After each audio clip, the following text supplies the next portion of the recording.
Birmingham, Alabama. Reuters President Donald Trump sought to boost Republican U.S. Senate candidate Roy Moore by releasing a recorded phone call on his behalf in the final stretch of a bitter Alabama election fight marked by accusations of UAL misconduct against Moore. Moore, 70, a conservative Christian and former Alabama Supreme Court justice, will face off in Tuesday's election against Democrat Doug Jones, 63, a former U.S. attorney. On Monday, the eve of the election, the Moore campaign is rolling out a robocall, with Trump's voice telling voters that if they do not support the Republican candidate, progress on his agenda will be stopped cold.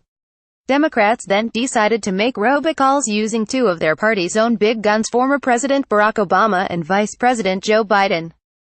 The race has divided Trump's Republican Party and given Democrats a rare opening in deeply conservative Alabama, which has sent only Republicans to the U.S.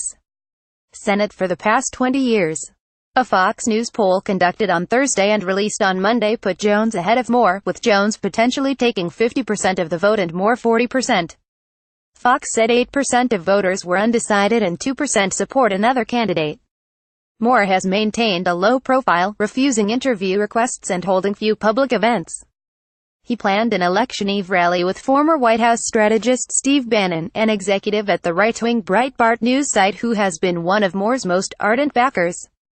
While Trump, who swept Alabama in the 2016 presidential election, backs Moore, many other national Republicans, such Senate Majority Leader Mitch McConnell, have distanced themselves after Moore was accused last month by several women of pursuing them when they were teenagers and he was in his 30s.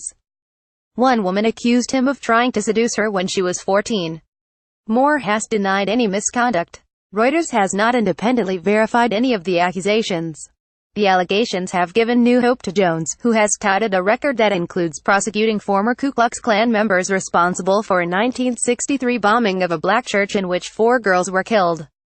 If Jones wins on Tuesday, Republicans would control the Senate by a slim 5,149 margin, giving Democrats much-needed momentum ahead of the November 2018 congressional elections, when control of both chambers of Congress will be at stake.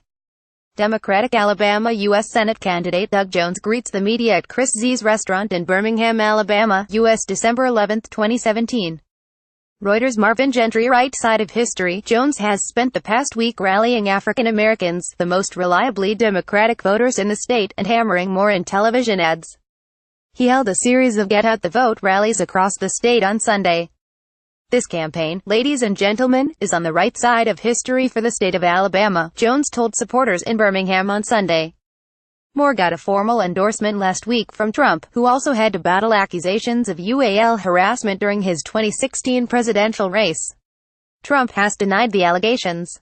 Trump underscored his support for Moore at a rally on Friday night in Pensacola, Florida, near the Alabama state line, where he said Jones would be a total puppet of Senate Democratic leader Chuck Schumer and House of Representatives Democratic leader Nancy Pelosi.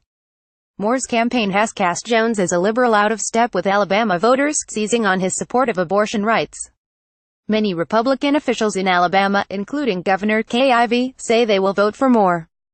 But the state's senior Republican Senator, Richard Shelby, said he did not vote for Moore and instead backed a write-in candidate when he cast his absentee vote. "I think the women are believable," Shelby told CNN on Sunday. Moore, who was twice removed from the state Supreme Court for refusing to abide by federal law, may find a chilly reception in Washington if he wins. Republican Senator Tim Scott told NBC's Meet the Press on Sunday that the chamber would immediately subject Moore to an ethics investigation.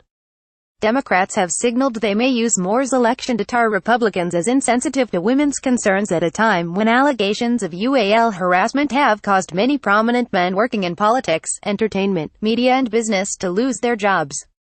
Allegations of UAL misconduct prompted the resignations last week of 3 lawmakers: Democratic Senator Al Franken, Democratic Representative John Conyers and Republican Representative Trent Franks. Additional reporting by Zachary Goldman in Birmingham and Lisa Lambert and Lucia Mutakani in Washington. Editing by Peter Cooney and Bill Trautor. Standards: The Thomson Reuters Trust Principles.